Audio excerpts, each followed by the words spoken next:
Ever had someone throw your past mistakes in your face just to make you feel small? Maybe they remind you of what you said, what you did, or who you used to be, and suddenly you're not in the present anymore. You're defending your past like it's on trial. But here's the truth. Your past doesn't define you. It refines you. So the next time someone uses your past against you, here's what you say, calmly, clearly, and with confidence. We've all made mistakes, said things we wish we hadn't, done things that don't align with who we are now. And it's easy for people to take those moments and use them like weapons, trying to pull you back into a version of yourself that no longer exists. But here's what most people don't understand. Your past isn't a prison, it's a classroom. You're not stuck there, you studied there. And the lessons you took from that time are what built your awareness, your humility, and your strength today. You've already served your time in regret. Now you're walking free in wisdom. When someone brings up your past, they're often trying to remind you of your lowest moments because it makes them feel higher in the moment. It's not about who you are, it's about control. But when you say, my past is something I've learned from, not something I live in, you take that control back. You're letting them know they can't define you by your history because you've already rewritten your story. That's not defense, that's peace. That's you showing them that their reminder has no power when you've already made peace with what happened. Growth doesn't mean you erase where you came from. It means you understand it so well that it can't be used against you anymore. You can look at your past without flinching, without shame, without fear of judgment. Because when you own it, no one can weaponize it. When you've already faced it, nothing they say can surprise you. That's where real confidence comes from. Not pretending to be perfect, but being grounded in your progress. You're no longer reacting to what they bring up because you've already resolved it within yourself. Think about this. Every chapter you're ashamed of is also the proof that you kept going. Every failure that people like to highlight is evidence that you tried, that you learned, that you refused to stay down. People who haven't faced their own reflection often try to distort yours, but you can remind them calmly that your past doesn't disqualify you, it qualifies you. It gave you empathy, self-awareness, and the ability to choose better now. What once felt like a scar became your signature strength. You're not hiding from your past, you're guided by it. It's not weakness to admit you've grown. It's not hypocrisy to change. The real hypocrisy is pretending that people never evolve. So when someone says, remember when you did this? Or didn't you used to be that kind of person? You can nod and say, yes, I did, and I learned. That simple phrase disarms them because it leaves no room for guilt, no room for argument. You're agreeing with the truth, but you're also showing them that you've moved beyond it. You've built a life that your past self couldn't have imagined, and that's something to be proud of. Most people who bring up your past are stuck in theirs. They haven't yet learned to let go, so they project that onto you. But that's not your responsibility to carry. You've done the hard part. The healing, the forgiving, the growing. You've learned the lessons that pain tried to teach you, and now you're living in a different chapter, one that they might not be ready to accept. But that's okay. You're not here to convince anyone that you've changed. You're here to keep becoming the person your old self needed. You're not living in the past anymore. You're building from it. So remember this whenever someone tries to use your past against you. It's not a reflection of your worth. It's a reflection of their need to keep you small. You don't owe anyone a version of yourself that no longer fits. You've outgrown the person they remember, and that's something to stand tall in. Because every lesson you learned along the way has led you to a stronger, wiser, more grounded version of yourself. And that version doesn't live in the past. It learns from it. There's a quiet power in understanding that your identity isn't fixed. You're not the same person you were last year, last month, or even last week. The way you think, the way you react, the way you show up, it's all evolving, and that's something most people overlook when they try to hold you to your past. When someone brings up who you used to be, it's often because they haven't updated their version of you. They're still looking at an old picture while you've already moved forward in real life. You can't expect everyone to see your growth, and that's fine. What matters is that you do.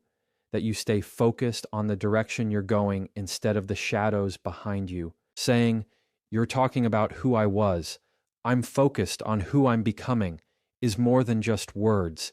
It's a declaration of perspective. It tells people that your energy belongs to the present and future, not to the arguments of the past. It's a calm boundary. You're not denying what happened. You're choosing not to stay there. Because living in the past is like rereading the same painful chapter, expecting the ending to change. Growth means closing that chapter, carrying the lessons, and turning the page. You don't owe anyone the version of you that existed before you knew better. Sometimes people remind you of your past because they feel safer keeping you in it. Your growth can make them uncomfortable, especially if it highlights their own lack of change. They might mock your progress, call you fake, or question your sincerity. But that's not your fight to take on. You don't have to argue with someone who's still stuck in yesterday. The best way to show who you are now is by how you live, not by how you defend yourself. You let your actions do the talking. You let your consistency prove your evolution. Because when your focus is on becoming better, you don't need to explain. You simply keep becoming. Change doesn't always look graceful. Sometimes it looks like distance. Sometimes it looks like silence, like walking away from what no longer fits, even if others don't understand. You're not supposed to fit into the memories people built of you. Those versions served their purpose, and then they expired. So when someone keeps bringing up who you were, they're revealing more about their need for familiarity than about your truth. It's easier for them to talk about your old mistakes than to acknowledge your current maturity. But you can smile and say, "That's who I was. I'm not there anymore." And that's all that needs to be said. It's not arrogance to outgrow people's perception of you. It's growth. You can't shrink yourself back into who you were just to make others comfortable. The person you're becoming requires new habits, new mindsets, new surroundings. And yes, that means leaving behind people who only know how to relate to your past. You can love them from afar while still protecting your peace. You can acknowledge their memories without stepping back into them, because moving forward isn't betrayal, it's survival. It's the natural result of learning, healing, and evolving. You're building a new identity, and it deserves to exist without being constantly compared to your old one. Think about it. Every day, you're exposed to new lessons, new people, and new experiences that shape your mindset. You're not static, you're fluid. The past version of you didn't have the wisdom you do now. That version made choices with limited awareness, and that's okay. That's what growth is supposed to look like: imperfect, continuous, human. When you focus on who you're becoming, you give yourself permission to improve without shame. You replace guilt with responsibility. You stop rehearsing who you were and start practicing who you're meant to be. Because evolution isn't a one-time event, it's a lifestyle. And when people still want to talk about your past, let them. That's where their conversation ends and your future begins. You're not obligated to stay in a version of yourself that no longer represents your values. You're not here to convince anyone of your growth. You're here to live it. You know where you're headed, even if they don't see it yet. You know the work you've done, the nights you've wrestled with your old patterns, the times you chose peace over pride. So when you say, "You're talking about who I was, I'm focused on who I'm becoming," it's not just a statement, it's a mirror of your progress, a reminder that your focus belongs to the road ahead, not the path already traveled. There comes a point where you realize that not everyone brings up your past because they care. Some do it because they can't handle the fact that you've moved on and they haven't. When someone keeps reminding you of what you did wrong, they're trying to hand you the weight of their own discomfort. But here's the truth. You've already carried that weight. You've already faced the guilt, the shame, the self-reflection, and the work it took to grow from it. So when someone tries to drag you back into that same place, you don't have to pick up that burden again. You can calmly say, "If my past bothers you more than it bothers me, that's your issue to carry," and walk away knowing you're protecting your peace, not defending your past. People love to play moral referee when it comes to someone else's life. They'll judge you from the comfort of distance, pointing out your flaws like they've never made their own mistakes. But judgment is easy when it's not your story being told. The difference between you and them is that you've already faced your truth. You've taken accountability. You've turned that pain into understanding. So when someone can't stop talking about your past, it's not really about you anymore. It's about them being unable to let go of who they need you to be. They need that version of you to stay alive because it gives them something to feel superior about. But you don't have to participate in that narrative. You can simply acknowledge it without absorbing it. This statement isn't about arrogance, it's about boundaries. It's about refusing to let someone project their unresolved feelings onto you. When you say it, you're not being defensive, you're being detached. You're drawing a line between what belongs to you and what doesn't. You're saying, I've already made peace with that chapter. If you're still stuck in it, that's your problem to unpack. It's powerful because it keeps your emotional responsibility where it belongs, with you, and leaves their projections right where they came from. You're not responsible for someone else's unwillingness to move forward. It's easy to get pulled back into explaining yourself, trying to prove that you've changed, trying to get them to see your growth. But sometimes people don't want to understand. They just want to hold something over you. That's why you stop trying to convince them. You don't need to reapply for your own peace. You already earned it through self-awareness and growth. So the next time someone brings up who you used to be, you can respond with calm confidence instead of emotional defense, because peace doesn't mean silence, it means clarity. It means you know what's yours to carry and what isn't. There's something freeing about no longer taking ownership of someone else's discomfort. When you stop trying to make everyone comfortable with your growth, you start living freely. You stop shrinking to fit inside their version of your story. They can talk about the past all they want. It doesn't make it your present. You can listen, even nod, without reacting, because you've already done the inner work. You've healed the wounds they're still trying to reopen.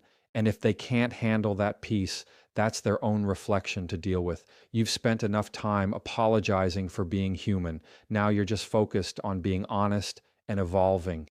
The people who keep revisiting your past are usually the ones who haven't made peace with their own. They see your growth and feel threatened by it because it forces them to confront what they haven't changed in themselves. So they try to pull you back to a time when you were easier to understand, easier to judge. But you're no longer that person, and you're not responsible for helping them feel okay about it. That's what this statement does. It reminds both of you where the accountability lies. You own your growth, and they own their fixation. You're not dismissing the past, you're just refusing to live under someone else's version of it. When you fully accept your past, it loses its ability to control you. And once it no longer controls you, it can't embarrass you. That's why other people's opinions about it stop mattering. You already faced the mirror they're trying to hold up. You already stood in your own truth long enough to make peace with it. So now, when someone brings it up, it doesn't sting. It just sounds outdated. You can let them have their conversation, but you don't have to join it. Because if your past bothers them more than it bothers you, that's not your load to lift anymore. You've already done the heavy lifting, and you're finally walking light. There's a difference between pretending your past didn't happen and understanding how it shaped you. Growth isn't about wiping the slate clean. It's about learning to build on top of what's already there. When you say, I don't erase my past, I use it, you're owning every part of your journey, the good, the bad, and the messy. You're saying, yes, I made mistakes, yes, I struggled, and yes, I'm still standing. You're not ashamed of your story, you're grateful for it. Because it's the very thing that gave you strength, empathy, and self-awareness. You're no longer running from your past, you're walking with it, letting it guide your choices without letting it define your limits. Some people think healing means forgetting, but the truth is, healing means remembering differently. It's about looking at your past not as a wound, but as wisdom. Every pain taught you something about who you are and what you deserve. Every failure showed you what needed to change. Every disappointment built resilience where weakness once lived. When you use your past instead of erasing it, You take back the power it once had over you. You turn memories into motivation, regret into resolve, and shame into strength. The story that once held you down now becomes the reason you stand taller. People might still see your past as a stain, but you see it as a source. It's the place where you learned boundaries, compassion, and courage. You're not trying to rewrite history, you're using it as a reference, because the same experiences that made you question yourself are the ones that now make you unstoppable. When you use your past, you're saying, I've already lived through worse. I know how to recover. I know how to rebuild. That's power, not the loud, boastful kind, but the quiet confidence that comes from surviving your own mistakes and learning from them. You've taken what could have broken you and built something out of it. Using your past doesn't mean glorifying it. It means extracting the lessons without carrying the pain. You're able to look back without being pulled back. You can revisit those memories without losing your balance. That's emotional maturity, the ability to remember without reliving. Because the goal isn't to pretend you never messed up. The goal is to show how you've evolved because of it. Every scar has a story, but now it's a story that serves you, not one that shames you.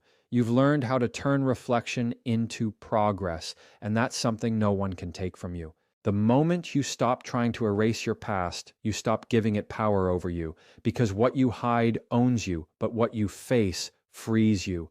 When you openly acknowledge your past, people can't use it against you anymore. They might try to remind you of it, but you can respond with calm certainty. I already know. I was there, and I learned.